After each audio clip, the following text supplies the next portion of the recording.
You're not gonna make it. No, you ain't gonna make it. You're not gonna make it, but you can. Welcome to You're Not Gonna Make It, the show where I discuss threats that may prevent you from making it. I'm Kevin. Did you guys know that I actually have hair and I'm a clone of John Lennon of the popular band The Beatles? Just kidding. That's misinformation, baby. And misinformation is just a fancy way of saying a lie, an intentional, deceitful lie. I remember back in my day where the misinformation would come from those magazines at the supermarket. You'd be waiting in line to check out your food, and you'd see this magazine says, "Oh, Tom Cruise had sex with Beyonce. Here's what their baby said." Some bullshit that's obviously not true, but maybe could be. Yes, that's the thing with misinformation. It's conceivable that it's true, but probably not. But wouldn't it be crazy if it were true? It's not, though. And this goes back farther than when I was a wee lad as well. You know, the whole Elvis being alive thing, the Tupac being alive thing, the Hitler being alive in Argentina thing. Actually, I don't know how true some of those are or how false some of those are. But, you know, we don't have proof, so we got to assume that they're not true until proven true. Point being, the information being put out there as if it were true is a practice that's been going on for a long time. Now, lying has existed forever, but in terms of news, I think this practice, maybe we can say the beginning was the late 19th century, quite a long time ago, with the concept of yellow journalism, which is basically the same thing it is today. Giant, scary, sensationalist headlines about basic shit or stuff that's just not true at all. Stuff that makes you go, whoa, is that true? And then you buy it and read it. This is pretty much how it is now, except it's way easier. Some guy right now in Ohio can write something. And if the sentence he writes is conceivable enough, there's going to be a bunch of people who believe that shit and think it's true. Immediately. Now, them believing it immediately is a separate problem. That's called stupidity, but there's such a thing as manipulation, and it is much more common in the digital age because it's way easier. The biggest factor in misinformation is obviously social media, because like I said, anyone could just write something, it goes out to the world, and depending on how easy or hard it is to fact check, there will be a bunch of believers. They'll spread it because it's easy to share on social media. And then a bunch of other people will believe it. And since most people only read headlines, not actual articles or anything like that, it's real easy. Just put up a headline, looks somewhat believable, just spread it, then everyone thinks that's the case. Easy. And if you actually read the article and say, actually, it doesn't really come to that conclusion that you're saying, they'll say, you're dumb. Or they'll say, no, I don't need to read it. I know real stuff, man. I don't buy into the media's lies. Very fun. Funnily enough, the people who claim to be least affected by the media's lies, whether it's mainstream media, social media, anything they can see, those people are most likely to fall for shit. I actually had a real life conversation with someone who spends a bit too much time on Facebook Reels. We were talking about nutrition, about cholesterol, HDL, LDL, HDL being the quote unquote good cholesterol, LDL being the quote unquote bad cholesterol. Now, the L in both of those at the end stands for lipoprotein. And this person was telling me it is all about the carbohydrates that cause that bad stuff to happen. Despite the fact that saturated fat affects that quite a lot and lipoprotein is in the name, he's saying no. Those other two macronutrients, fats and proteins, nothing to do with cholesterol. Only carbohydrates, because, obviously that's what Facebook said. And this is only going to get worse because of AI, deepfakes. You just paste someone's face have them say something, and people believe it because why wouldn't they? They see someone talking, sure, they said it. Now, part of this is that people don't fact check. They don't think, that's a very weird thing that happened. Maybe I should look into if that actually happened or not. They think, whoa, that's true. I'm going to share it right now. And then a bunch of other idiots believe it immediately as well. But you know what? I won't be calling those people idiots in the near future because some of this AI deepfake stuff is getting pretty good. Now, right now, it's not perfect. I've seen YouTube channels who have completely AI generated humans in them. And if you make them small and you put them in the corner of the video, you can kind of believe it. You know, if you're not looking too hard. Of course, the voice gives it away and the gestures give it away. But in a few years, I really feel like this is going to be imperceptible what's fake and what's not. So it's gonna be a huge deal when people actually believe this shit without checking. So it's gonna be up to you to figure that out. Ironically, I think maybe the best way is to not consume too much news. Because those people who are addicted to just scrolling past political news, other news, blah, blah, blah, they're going to get all this information and they're just going to say shit they think is true to other people. They'll say shit they think is true to other people. It's just share. And then everyone's going to have wrong information and it's going to be fucked. But if you limit your news intake, you won't fall for most of that. And honestly, if something is important enough, you'll find out one way or another. So don't worry too much about being kept up to date on the news, unless it's very, very local, traffic shit. But you don't need to know what's happening in Washington every day. You'll figure it out. It'll affect you or it won't. And the big issue too with this stuff on social media is that the stuff that gets people riled up and mad and interested or whatever, that's the stuff that gets shared the most, which then prompts the social media platform to make it spread more easily because it's getting eyes on the page, getting ads in people's faces, hence going viral. It spreads like a virus. Oftentimes it has the effectiveness of a virus too. Fucking poisons you. All of this was actually a big plot point in the game Metal Gear Solid 2, where there were a couple of rogue AI. I don't know if they were rogue, but they were AIs who they saw. Now, this story came out in 2001, 2002. So this was quite ahead of its time, but story involved AIs seeing the glut of just useless, conflicting bullshit information that exists out there. And they were thinking, wow, humans are really shitting up the place on the internet. How about we choose what is correct so people know what to actually believe? Creating context, so to speak. Now, obviously, that's not great, having machines choose what is real and what is not. But they did have a point.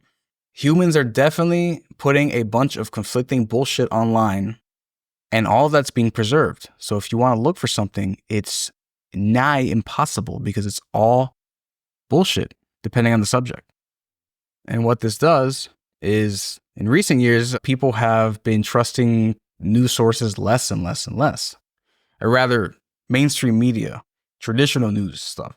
People trust individual people more than they do the organizations these days, which is good and bad.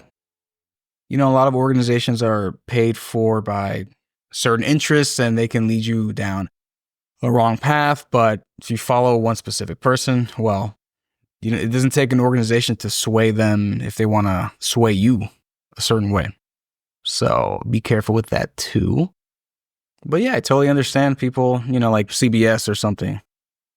If you don't want to believe anything they're saying, fair enough. A lot of these news sources just send out not necessarily bullshit information, but they spin it really, really, really hard so that you will come to the same conclusion they want you to come to. And then what this does is creates all this misinformation, if used effectively by the weapon wielders, will create these echo chambers, as they're called, where everyone believes the same thing because it's been curated.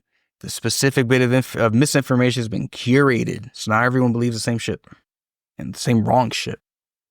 And this affects things like voting, what people do with their health. You know, a lot of people saying, oh man, the carnivore diet's the best thing in the world. Because eating only something high in saturated fat and nothing else has no issues at all. So when people take that misinformation, they use it en masse. A lot of people doing this, yeah, there's going to be a lot of heart disease within 10 years. It's not good. Same example, but flip it around. People who say, oh man, the Beyond Meat, the Impossible Meat's the best fucking thing, way better than meat. You know, you should look at the ingredients of some of that stuff. There's like 100 of them. I feel like oftentimes the truth is somewhere in the middle, not smack dab in the middle, but somewhere in there. But you gotta look for it. You can't just eat all this misinformation. You gotta look for the real shit. Now, as I mentioned before, the people most affected by this are usually the ones who say, man, the media can't affect me.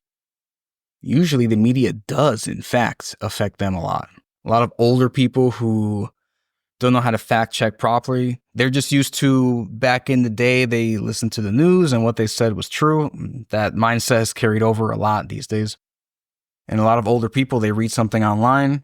It's out there. It was published digitally, but published, so it must be true, of course.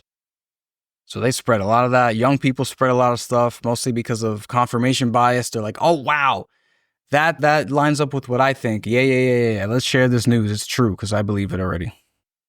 It's a matter of double checking. Just double check. There are some people, you may remember during COVID, President Donald Trump was just wondering aloud, hey, you know, the disinfectant liquid, what if we injected that? Like, can we do that inside our bodies? Now, the idea was like, oh yeah, disinfectant that can affect the body. What about that idea? Yeah, it would be cool. You can't just use Lysol or whatever, of course. But a lot of people, they took that like, disinfectant does that? Oh, okay, I'm going to inject bleach. And they fucking died. Yes, people actually died from that. Because they didn't check. They just said, oh yeah, that information, which, you know, honestly, those people probably deserved it. It's really stupid. But anyway, as annoying as it's going to be to everyone else, just get into the habit of, oh, interesting, I'm going to look that up. I'm going to look into that. Just say that. Don't say, oh, yeah, it's true. Of course. I believe you 100%. No, don't do that. That's not good. All right, let's get some real information here. Well, you know, real enough. Apparently false nudes. False nudes? Well, those spread a lot too. But false news spreads six times faster than true news on social media. And I kind of touched on that already because false news, it doesn't have to adhere to reality. You can just make up whatever you want. And it's interesting to people. Very intriguing. So they can just spread it. It's much faster because it's probably more interesting than real life. For 59% of Americans, they say it's getting harder to tell what's true and what's false. And I'm with them. Sometimes I see something, I'm like, that can't possibly have been what they said. This has got to be some kind of clickbait, some spin or whatever. And usually if you look into it, it most likely is. By the way, here's a tip. Whenever there's a news headline that ends in a question, the answer is 99% of the time, no. For example, if you see a YouTube video saying, is Mr. Boobity the long-lost brother of Mrs. Boobity? No, probably not. Almost definitely not. If it ends in a question, it's a no. If it was a yes, that would be the headline. Mr. Boobity is the brother of Miss Boobity. And this will get worse as time goes on. But as of right now, AI can now generate fake videos that fool 90% of people. And I believe that. Especially with those faceless videos you see where it's just a bunch of AI-generated imagery with an AI-generated voice. And it's just talking about some shit, some medical shit probably. You need to inject mushroom juice into your balls. It's just fucking annoying. If you can, don't spend too much time on YouTube Shorts, Instagram Reels, blah, blah, blah. Not too much, because you're going to come across that shit. Just try to avoid that. Half of Americans report seeing misinformation daily. That means half of Americans fact check, which I don't believe. So I don't know about this stat. Now this one I believe. Only 26% of adults verify news before sharing it. I think it's less, but yeah, That's kind of right. I do that often. I'm like, before I tell this to any other human being, let me check if it's real, because I don't want to look dumb and I don't want to spread bullshit, because that would be bad. So how do you get around misinformation? Well, you can limit the information that you take in, first of all, so you don't have all these conflicting thoughts in your head. One thing would be to also check multiple news sources. There's this cool website / app called Ground News, mostly for political stuff. But what I like about it is that there'll be a news story and then it tells you which news outlets have talked about this and what they usually lean, whether it's like center, left, right. And they'll tell you how many of them put it in a negative light, positive light, whatever. So you'll know if a news topic is being bounced on or pounced on by a particular political party or not, what kind of headlines they're using, their inherent bias, all this stuff. So you have a decent idea. You know, if it's like one idea and it's like only left-wing news stations have talked about it, then it's like, okay, well, this issue is going to be a different thing than a certain headline that only right-wing news outlets have, reported. So something like that you can use. Ironically, I will recommend this. You can use AI to kind of tell you. Obviously, a lot of AI models have an implicit bias in them created by the developers, unfortunately. But, you can still say, hey, give me multiple sides of this news report. Tell me everything you can about it. You can say, hey, pretend you're unbiased. Tell me what's going on with this. And sometimes they will tell you some more information. And honestly, just if something seems a bit weird, just take it with a grain of salt. Remember that? Take it with a grain of salt. Seems a bit weird thing. Maybe. I'm not going to think it's true, but I'll keep it in my head, I guess. We'll see. We'll see. Remember that? We'll see. I'll check it out. Just say that more. Say, I don't know. Just say that more. Don't run with misinformation just because it managed to reach your eyes, reach your ears first. You might end up injecting bleach into your butt. If so. But all of this can only help so much. Buckle up. 2028's presidential election is going to be wild. Kamala Harris is not running again. I think she's been embarrassed into oblivion like Hillary Clinton. She's just going to go away. Trump legally cannot run again. So unless he tries some bullshit, he's not running either. It's going to be 2 new people, which means they're going to have fewer videos of them, probably. It's going to be way easier to just fabricate a bunch of shit of them saying whatever you want them to say. Some of it will be funny. The rest will not. Interestingly enough, I wonder if in a few years, people are going to think that the Trump saying Haitians eat cats and dogs thing is AI. I wonder if people think that was fake in the future. Nah, man, that was AI. That was real. That was fun. Anyway, my point is you'll be able to make any presidential candidate say that any ethnic group eats cats and dogs in the future, in the very near future. So get ready for that. Leave a comment if you've been fooled by fake news. Or share some fake news in the comments. I'll try to tell if it's real or not. That'll be fun. All right, see you next time.